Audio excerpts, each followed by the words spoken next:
Hi and welcome to The Practice Gap, the podcast for closing the gap between the practice you have and the one that you want. I'm Elizabeth, a chiropractor, a business owner, coach and entrepreneur on a mission to help you move from frustration and overwhelm to clarity, focus and joy in practice. 3, 2, 1, yeah. Hi, Eilif Harloff from Oslo, Norway. Welcome back to the studio. Thank you very much. I want to congratulate you on winning the prestigious award, Chiropractor of the Year in Norway this year. Thank you very much. I forgot to do that on the last podcast, so I'm just like, let's do that, start with that. I know that you have some superpowers. Ooh.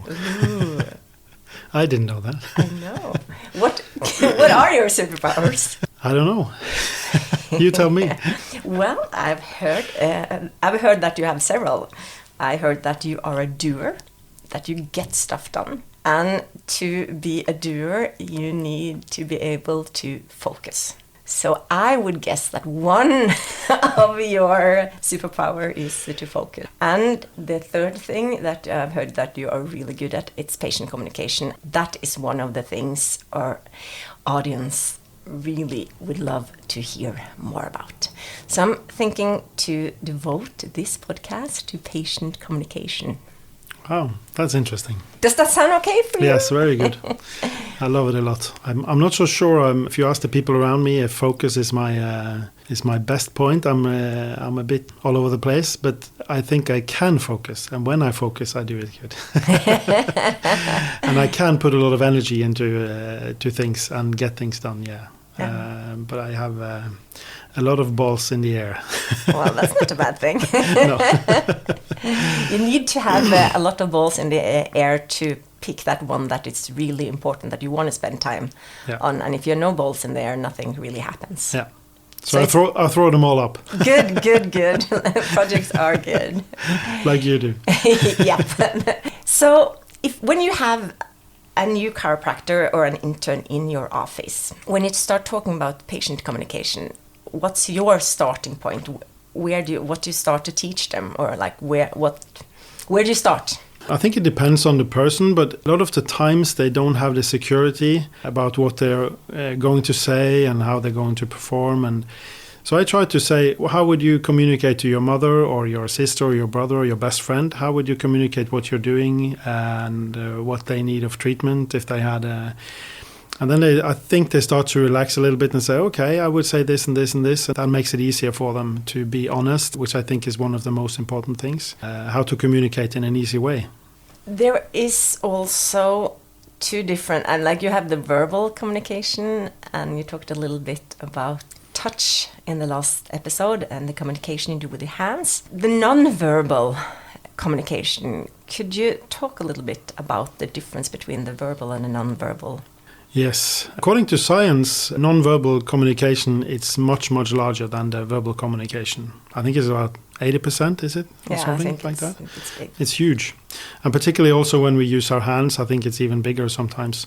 So I think it's important to really know who you are communicating. So when you're in the office, like we talked about, if you're stressed, if you're angry, or if you're afraid, that's going to go through both verbally and non-verbally. For most chiropractors and all physicians and the medical doctors, it's really important to know who you are communicating, what you are communicating. I've done a lot of mindfulness work. One of the important things in mindfulness is to be non-judgmental. So I try to do that with my patients too. Some patients have a lot of bad conscience because they don't train or they don't do any athletics. They maybe they don't sleep enough, they don't eat well enough, and it's not up to me to judge them there and then because they know it already. So I don't need to confront them with that. So I think being a good person and seeing them for who they are and trying not to judge them is a good way of starting to make a good relation with your patient. How can mindfulness help you in that, the non-judgment and to see the other people? Basically, we judge people all the time, and I do all the time. But you need to be aware when you do it and accept that you do it so you don't do it unconsciously. Mindfulness work is basically being conscious of the unconscious. So you have to start to know yourself that if you go into the room, you are a bit stressed. It's better if you know you're stressed, if you try not to be stressed. Because if you try not to be stressed, you're going to be more stressed. So I think if you know that today I'm stressed because of this and this, then your head and your body agree, and it's easier to sort of, and you can even tell your patients, I've had a bad day today or whatever. I think it's important to know where you're coming from to be able to communicate good with your patient. If you're new to mindfulness, what can you do to start a mindfulness practice as a chiropractor? What's a good starting point? I think some of the mindfulness courses, both online or physically, of course, physical courses is even better. I did a mindfulness course in Sweden. It was about 8 to 10 days. We were meditating like 8 to 10 hours every day. Wow. Think about that. Only physicians, only chiropractors, physiotherapists and doctors and psychiatrists. That was a crazy experience. Wow. And that gave me a really boost into the mindfulness world. I'm so sorry I missed that. That sounds wonderful. It was actually with Jon Kabat-Zinn, who's the sort of, let's call him the founder of mindfulness in the Western world. That was many, many years ago. There is also an app called Headspace, which I use and I know a lot of other people use, which is really good. And I think you can take like 5 minutes breaks or 10 or 20 and you can get courses in there. And that's a good way of starting if you just want to do it at home. Other courses you've taken on more the non-verbal part of the communication? It must be mindfulness. And I for a while I was really experimental. I did a lot of network chiropractic, which in some way is maybe more into the sort of energetic work. Other communication courses you've taken? No, I think mostly of them have been with the Norwegian Chiropractic Association. There is several good speaks we've had there over the years. You mentioned earlier when I talked to you before this podcast about NLP. Is that something you use? Could you talk a little bit about what NLP is and if you use that in your practice? I was with Tony Robbins. Heard about him. I've been a couple of times with him in these big events he's got, and he's using a lot of NLP. Did you go to London and go on the burning firework? Yeah, done it twice. I did too. That was something. The first time was a bit of a breakthrough for me, and that was fun. That was like 10, 12 hours of rock concert with NLP and all kind of stuff. He really is a fascinating guy. And I actually still use some of the stuff I learned. I think I was 20 years ago I went there. Yeah. I thought it was quite amazing. And I still use some of the techniques we learned I do there. Too. I think a lot of chiropractors, at least back in the old days, a lot of people did those courses. That was sort of the part of the chiropractic story to go on his courses. Neurolinguistic programming, I don't remember too much of the story there, but it's basically that our language, both physically and non-verbally, can affect both ourselves and the people we are talking to or relating to, and using that as a coaching tool for ourselves and for others. When I really early in my career, a chiropractor told me a good trick, and that it's good for younger practitioners. If you take your spine, and you're supposed to here's the joint, this moves like this, and you try to use your spine as the thing, the prop to show the person what you're trying to do, and the patient just looks at you and. Don't look at the spine, just put the spine down, use something else.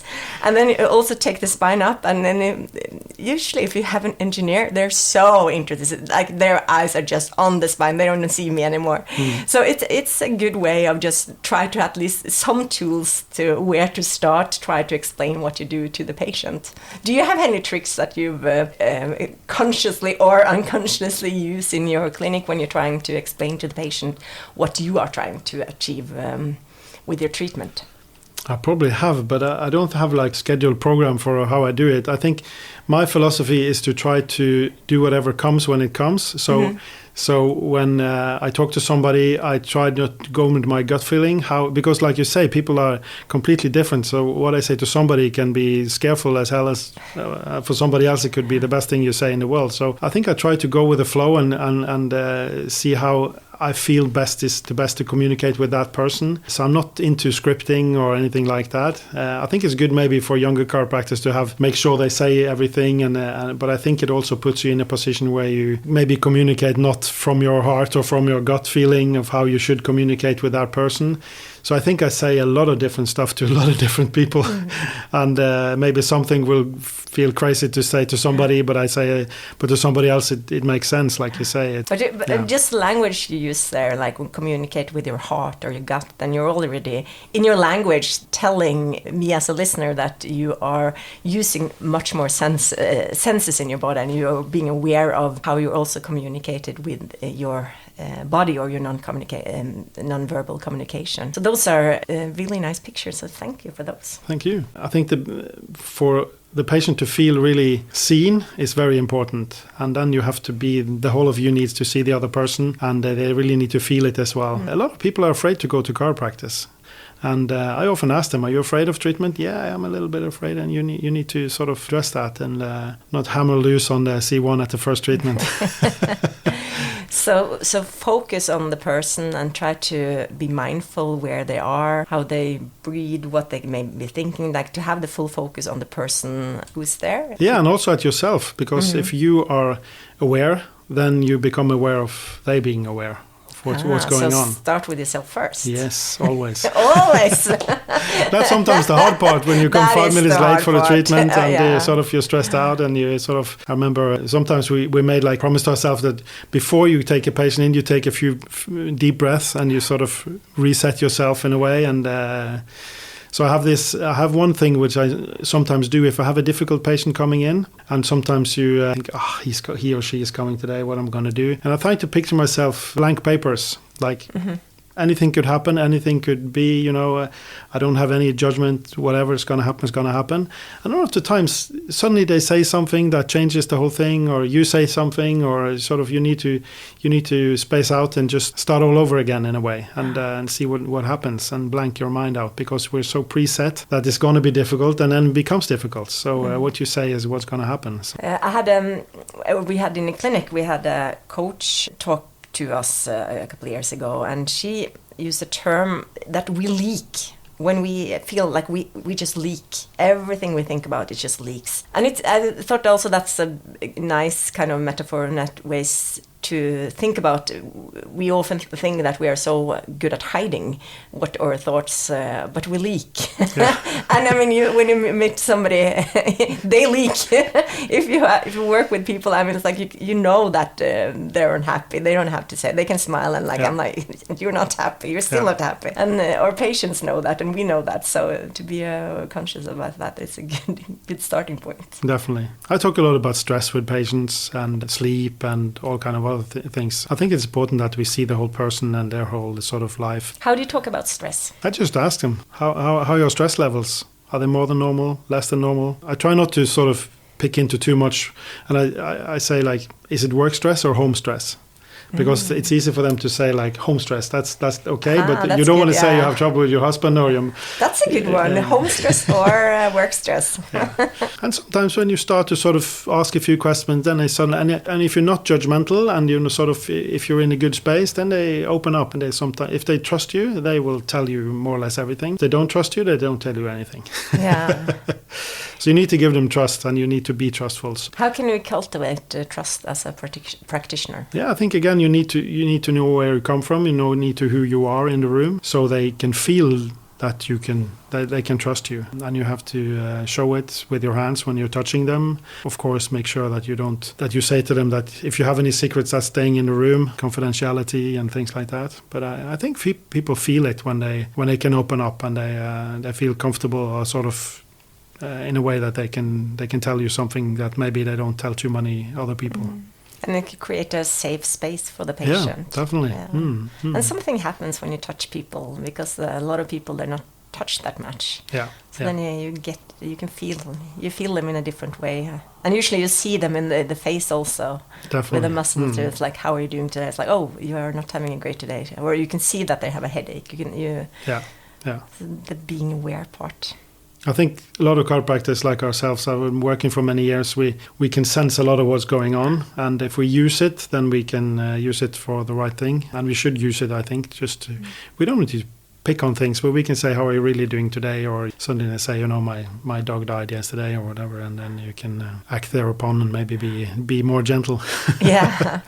And also I think there's a probably a point in the career. In the beginning, you have this need to talk and explain, and after a while, you just become a better listener, and you talk less, and you have much more efficient visits or the appointments. Yeah, I think a lot of us, like me from Bergen, like to talk a lot. But I think we need to stop talking as well, like you say, and just listen and listen and listen and listen. Very important tool to be able to get them to open up is to just shut up and listen. Listen and practice non-judgment. Yeah. And to be mindful about your own self and your own your problems. What are you pulling into the room? Yeah. So, and also maybe not be if I'm trying now to sum up a little bit what I've done today, to not be judgmental and also not be preset in where the conversation goes, to go and see the person, especially the people that you have issues with, to go in with a blank sheets of paper and to see just, okay, let's see where this goes today and let's just meet you where you are today. Yeah, yeah. Could that sum it up? I think also, if we can talk a little bit more, about empowerment. To give people power of their own health and their own life, because I think a lot of the times when they come to a practitioner, or you're like overweight or you don't exercise, and you push them down. We need to lift them up, and I think the language is very important to lift people up. And you say, but you're walking to work every day. That's a lot of exercise. You get like 20,000 steps a day, and you need to try to lift people up and give them hope. I think a lot of chiropractors are good at saying, we're going to fix this. I'm going to help you. I'm going to do my best to help you. And people need hope. So I think chiropractic also is about seeing what really works and trying to emphasize what works and grow from there, and not just see the problem and try to dig them down in the problem, because people have enough problems from before. So they don't need more of that. They need more empowerment of what they can really do and what they can do together with us. Hope is one of the biggest thing, I think, of what we do. So many of our patients, they've been maybe seen by other practitioners who have given up, and that's the saddest when they come. It's like, this guy, he gave up on me. Yeah. And just to see, to be in a position where it's like, oh, I'm the one people give up. It's terrible. I mean, we need to give. I said to patients, I'm never going to give you up. If I can fix you, I'll find somebody who can. Yeah. And that also creates trust, that you say that, well, if I can't do it, I know my limits. I know people. I will find somebody for you. Yeah, I think that's really important. What else? What else can you give to those new practitioners who are burning to help people, but they're kind of stuck on how to become better? Chiropractic works really well, and but they have too high expectations. So they think that like 2 treatments is going to do the job. And if somebody else has had trouble for like 5 years, how can you fix that in 2 treatments? One trick I learned from somebody is to ask the patient, how long do you think this is going to take? And if a patient says, I've had it for 5 years, probably going to take half a year, then you can rest your shoulders there. We have half a year for this, or 3 months or whatever, It's like, but we sometimes have too high expectations of what we can expect because chiropractic works that well, but we can't do like magic every time. So I also say to the interns that, how would you treat your mother? How would you treat your father or yourself? If you got some kind of trouble, how often do you want treatment?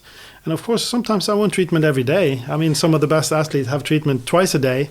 Why shouldn't we offer that to the normal public? If you have I have some people working, administrators or what do you call CEOs and stuff, and they say, I have to work, I have to be able to do this and da. So I come to you every day for 2 weeks now, because if not, my body's not working. I cannot run my company, and so and that's not bad at all, that's the right thing for them to do. Maybe you can't adjust them hard and see one every time, but you guide them. I think a lot of the times we chiropractors are health coaches. We are definitely the profession that have the highest education in how to talk to people about pain and musculoskeletal neural problems. We know what to say to people who are going to have a long drive, who have back pain or shoulder pain. We know how much they should exercise. We know how they should sleep. We know much more than anybody else. So people need advice and people need treatment and hope. So I think that they have to be secure enough to ask them, how much treatment do you think you need? And try to put down a plan according to how much time and money they want to put into it. But there's nothing wrong in seeing somebody every day. for a while at least. Yeah, and I think a lot of younger practitioners, they're kind of scared of doing that, like they want the time in between. And when you're in pain yourself, it's like you just want to get that pain away so you can start living your life. Yeah. And I think maybe being less scared about giving the options, like, okay, we can see you tomorrow if you want, and we can see you Wednesday and Thursday, and maybe you'll have a better weekend. Yeah, yeah.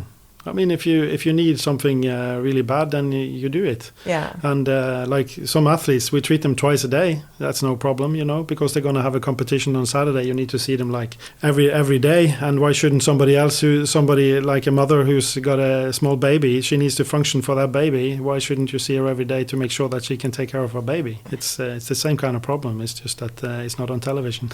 It's a super good advice, and I think it's very important for the younger chiropractors to really own that and try it and to see how much more happy an acute patient is when you actually care about them. I think they were afraid of that it cost a lot of money, maybe because they wouldn't have had the same possibility themselves. And but a lot of people have enough money to, then they spend a lot of money on different stuff that doesn't matter. So it's more important to put your money in the health instead of an expensive bag or traveling to somewhere else. And also to turn around to see like what an interesting question would be to ask, okay, how much would you pay to get rid of your problem? Yeah, that could be interesting. I think a lot of people at the worst day, they would pay a lot. I think so too. So you paid 20,000 kroner to get your car out of service yesterday. Can you pay the same for your back? Any other thoughts on what a young chiropractor could do to become a better communicator? Make sure they listen to their patients. And I think also to sit in with other chiropractors. They probably can feel it's a little bit boring because we're doing the same thing all over again. But I think they need to see the communication skills of people that have been working for a long time. Be aware of what they're saying. And I think if they sit in for long enough, they're going to start to create their own habit of saying some of, maybe not the same thing, but the things they like, and they can put into their own practice. So I think they don't need to be afraid to observe a lot, feel the energy in the room, what's going on, how do they speak to the patients, how does the patient react, and all these kind of things. I think that's important. I think that's less of that now than before in chiropractic college. I see that they have less time in clinic. They have less tutors that have been out for many years. I was lucky. We had a lot of old pomegranates in our college, which we could, they have been out in practice for 30 years. They were really, really good mentors for us. So I think you need to be sure to listen up. That takes me back to when we were students. We were always like, okay, so who are you going to visit this summer to be in practice? And we went around to visit chiropractors and just sat in as we were students. And it was a little boring at some times, but you did get a feel of different practices. And I think also as an intern, or also the first few years in practice, it's even more important to go and observe, because then you kind of know where your pain points are and where you're struggling in a different way than when you're a student. Yeah, definitely. Yeah, observe a lot. I think that's a good conclusion. Conclusion. Well, that sounds like a good conclusion. Observe a lot, talk less, listen more, observe yourself, observe your patients, observe how you think and how you act. And be honest. Be honest. Be honest to yourself and your patients. Yeah. And that goes a long way. If you try to copy somebody else's script, that doesn't work. I think you need to be honest with what you think is right there and then. Be honest and be yourself and focus. I think they have enough knowledge from before. I mean, knowledge and science is always important, but we think we can lean on that, and we have to lean on that. But I think people coming out of college, they have the newest knowledge, and they know sometimes even too much. Yeah, and that could also be a problem. Well, thank you so much, Eilif. It's been wonderful to talk with you today. I've learned a lot, and on this amazing topic that patient communication is. We're always learning and we're always developing. That's the fun part of being a chiropractor. Thank you for inviting me. I'm honored. Thank you so much. I think we might be so lucky to have you back next week.